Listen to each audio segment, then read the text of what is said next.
Պարոն Եղնիկյան, հաշվեն ձեր երկու դրերին բերման ենթարկեցին ընդհանուր առմամբ ինչպես է գնահատում, նրանք ցուցապաստառ էին պատրաստել, էլի չկա Ես այսպես ասած, ոչ շատ սիրված ռուսերեն խոսքն է, բեսպրեդելի դրսևորում է։ Կարծում եմ իրենք թիրախավորված էին եկել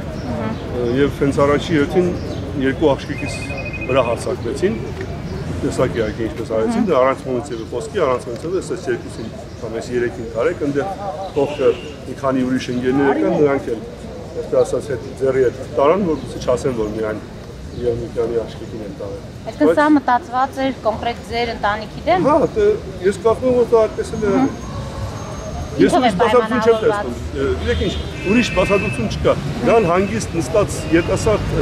ջահել երեխեքին այդպես քաշքշելով, առանց մոնիցիվ բան ասելով տանեն, հիմա պետք է գնան ասեն, որ մենք անձը պետք է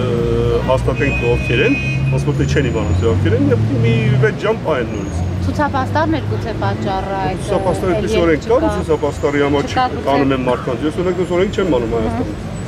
Դեռ չկա։ Բայց տեսարժ 3 այդ օրենքը անցարել չեմ անում։ Պարոն Եղնիկյան, փաստորեն այս բերման ենթարկելու գործընթացը սովորական բան է դարձել։ Եթե ամեն օր ձեր ընտանիքի անդամներին։ Գոնե մեր ընտանիքում այ սովորական է արդեն։ Պաշտպանությունը թիրախավորել է ձեր ընտանիքը։ Այո, թիրախավորել է եւ սա ձեզ հիշեցնեմ, որ սկսել է դեռ շուկայի օրերից։ Լֆիկ Սամոյի գործողություններից հետո։ Երևանի բաժին է տարել։ Երևանի բաժին է տարել, որը փաստորեն հիմա չես կարող մոտենալ։ Որպես հայր ինչ քայլ է Ես արդեն որպես հայր իմ աղջիկիս նկատմամբ քայլերը շուտ վայից եմ ձեռնարկել։